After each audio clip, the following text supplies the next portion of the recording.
up, you guys? Welcome back to another video, and in today's video I'm going to be doing a comparison against the Game Boy Micro, this little guy, and the Game Boy Advance SP. So without ado, before we get into the video, I need to tell y'all something.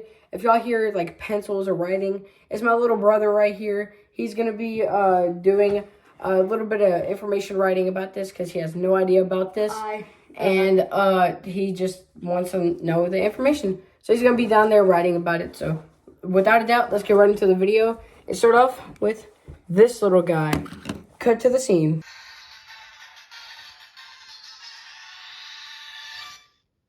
Hey guys, so as y'all can see, that is a tiny console from that scene. But this thing was a little bit unsuccessful, but I still really love it in a way. And the reason is what I'm about to tell y'all.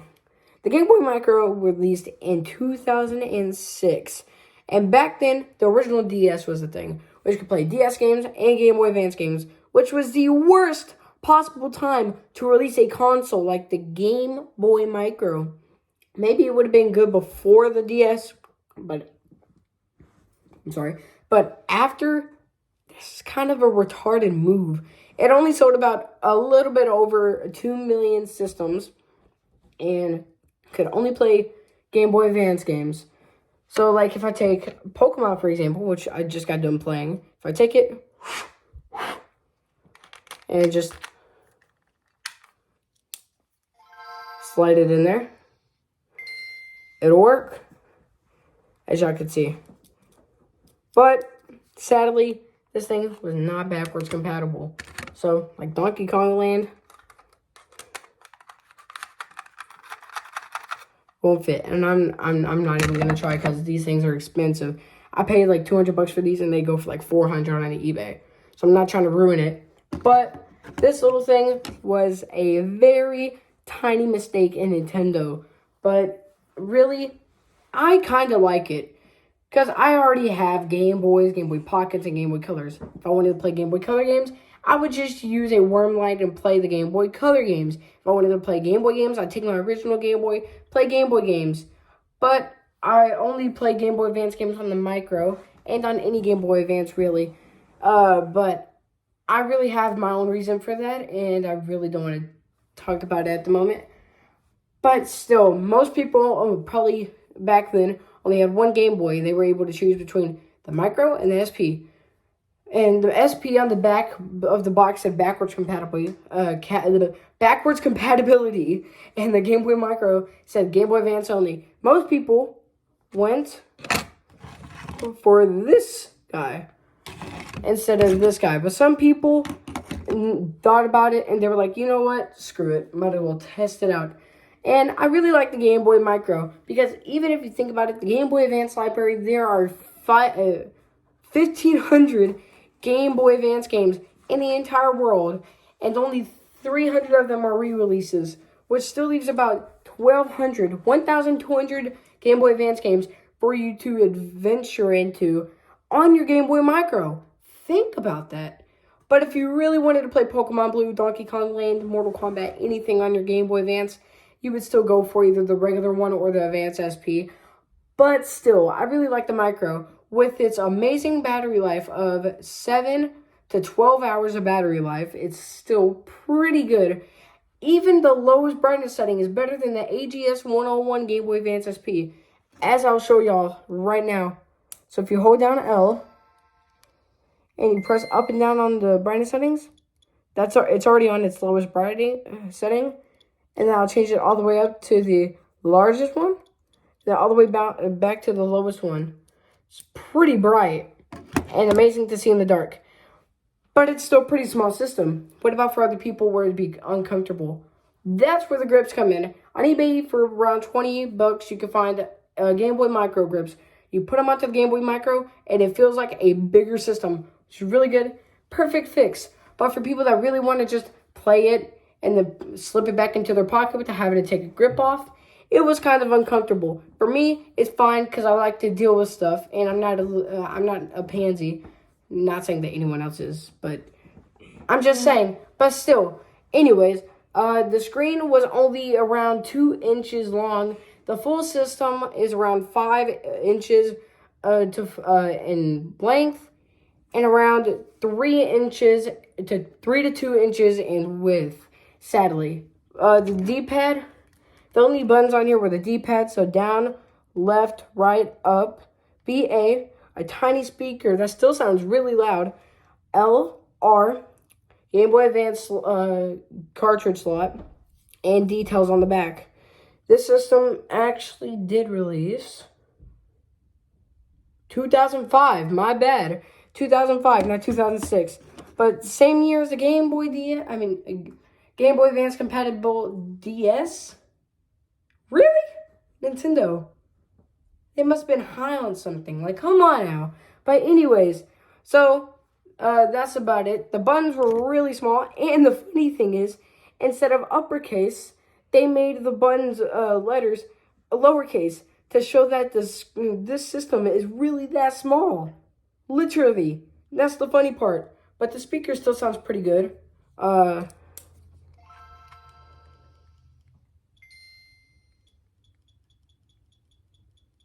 If we turn it all the way up. Okay. It's all the way up now. Pretty good. Around the same as the Game Boy Pocket. Ain't that bad. But some people still found it a bit uncomfortable. Also, the sad thing is, this thing is a Game Boy Advance, but that's the only port on it is this part. The charger port, which is very weird. You would have to find a secret adapter for this thing to use a link cable. Which normally means, if you don't have any extra money, say goodbye. Because, I mean, you'd have to say goodbye to trading Pokemon with your friends or playing Tetris. So, yeah. That's pretty much it with the Game Boy Micro. Also, the fact is, you could change out the face plates to anything you wanted. I just keep it on the regular one because my Pikachu one sadly broke because my older brothers were messing around with it and cracked the front part of it. So I had to use the old one. But still, it's really cool. But yeah, also the thing is, if your screen is dusty, all you had to do is just take a paper clip, put those 2 holes in, pull off the front of the system, dust it off or dust off the faceplate screen, and then just plop it back in there. Have a great time. That's pretty much it. And it's really cool. I really like it a lot, but it's on people's hate list for some of y'all. But without ado, let's get on to the Game Boy Advance SP.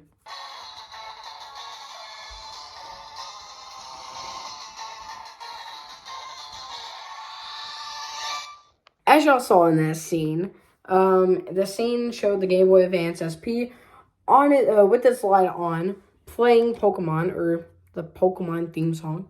But this little thing was cherished by millions. This thing sold around 86 million units, and it was a clamshell design, just like the original Game & Watches. The thing that's good about this is that you could easily open it and close it, and it covered the screen, so it wouldn't get scratches, which is really good for little kids. Also, it could face down like this, so you could play like that. I do that sometimes. I don't know if anyone else does. But it's kind of compact on, like, how you hold it. But still, it's really good. And also, the light's amazing. Like, let me just show you this. That's with the light on. And then that's with the light off. You can use it with the light off whenever it's really light outside, which is what I do. And then I turn the light on whenever it's nighttime or it's kind of a bit dim outside. But still, the good thing about this, unlike the Game Boy Micro, is not only can it play Game Boy Advance games,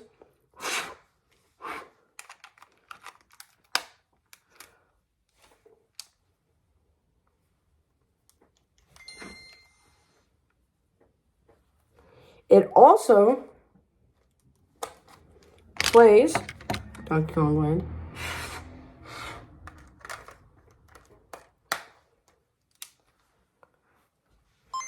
Game Boy games. You can also choose between the different sizes, the Game Boy Advance screen size or regular Game Boy size.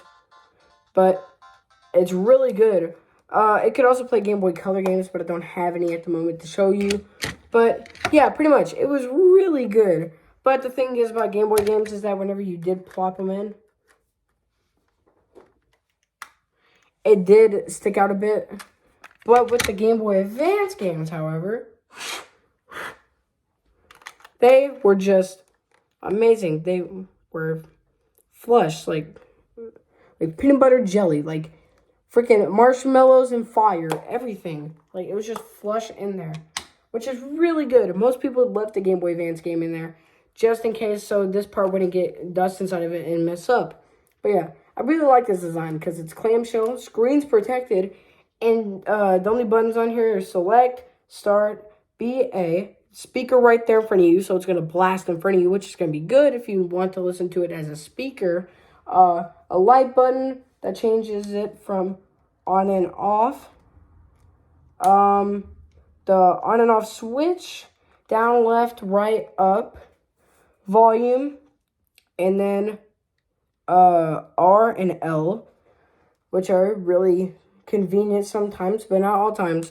Also, the screen is bigger than the Game Boy Original, Game Boy Pocket, Game Boy Color, Game Boy Micro, and the same size as the Game Boy Advance regular, which is really good. Also, this thing can fold, so instead of being the same size as a regular Game Boy Pocket, you can close it down and be the same size as a wallet, like a closed wallet, which is really good. Or also, pretty much one Game Boy game and one Game Boy Advance game in width, which is pretty small for being honest. But yeah, the Game Boy Advance games or Game Boy games went into there, and you just opened it up, turned it on, played it. Also, if you wanted to pause the game, you could click pause, just close your system and keep it on, and then whenever you wanted to hurry up and get back into that same save state, you could just get right back into it, which is really cool for being honest. But also, this thing released in 2002, which is really good. It was at the peak of gaming, the Game Boy. The Game Boy Original, Game Boy Pocket, Game Boy Color, and Game Boy Advance all released. The Game Boy Advance had only released 1 year ago in 2001, and people wish that it had a backlight because you still had to use a specific warm light or get the best light possible under a lamp. So, Nintendo decided to solve that problem. Was like, hey, let's put a front light in there. So they decided to put a front light. This model was named the AGS 101, if you could see that right there. It says like right there. AGS 001 was the front light edition. There was one different one that was released in 2005 because it got a remake. And it was a 101 model, which had a backlight, which was a way better screen. And yeah, pretty much. But I like the 001 models better because it's cheaper and the screens are still tolerable. You're never going to play this and say, it's not bright enough, because it's really bright. It's better than any of the other Game Boy models and the only one with a light on it, except for the Game Boy Light, which is Japan only, and the Game Boy Micro, which was a flop. But the Game Boy Micro wasn't a thing yet, so it was the only other one other than the Japan only Game Boy Light. But also, the thing is that it was backwards compatible and everything else. So you're probably asking, Hunter, how was a unsuccessful 2 million sold Game Boy Micro, in your opinion, better than a Game Boy Advance SP? Well, because the screens are better on the Game Boy Micro. I normally only use Game Boy Advance systems for Game Boy Advance games. And also, I have the other Game Boys. I can just play those for those specific games. It's not a big deal for me. But also, some people are probably thinking, but what if I only have a Game Boy Advance SP? Or what if I'm able to choose between them? Which one do I get? Get the Game Boy Advance SP because you don't have any of the other ones. And you probably want to play other ones like Donkey Kong Land, Pokemon Blue, or even Mortal Kombat or Tetris on your Game Boy Advance. And you don't want to be stuck playing only Game Boy Advance games on there. Unless you get a cart like this, 369 games in one, which already on it, I'm not saying buy this, but the one I bought has SNES, NES, Game Boy Advance games on it, which is really good. Also, but if you do have the other Game Boys, I recommend this one. But still, I still recommend for other people to get this one. I just really like the micro better for some reason. But yeah, pretty much. That's basically it. But I really do love the SP because of the form factor, how it opens and closes. I just like the Game Boy Micro. It just feels right for me. I don't know why. I just like the way it feels like this way of playing it instead of like having this open and play it like this. I just really love that form factor. But if I'm going out and I don't have my light accessories with me and I want to play Game Boy games, I bring this. If I just want to play Game Boy Advance and I just want to play Pokemon or something, I bring my Game Boy Micro. It just feels right. But that's pretty much it. Which one do I recommend for y'all? If it's y'all's first Game Boy, get this. But if it's your like second or third and you have the Game Boy Color that could play Game Boy Color and Game Boy Regular, just get the Micro. But I prefer the Micro more. Hopefully you guys found this video entertaining. Also, tell me if you don't want my brother in videos anymore. Have a wonderful day. Thank you for watching another video from the Chronicle Gamer channel. I'm Chronicle Gamer, and I'm ending this video here. Peace out.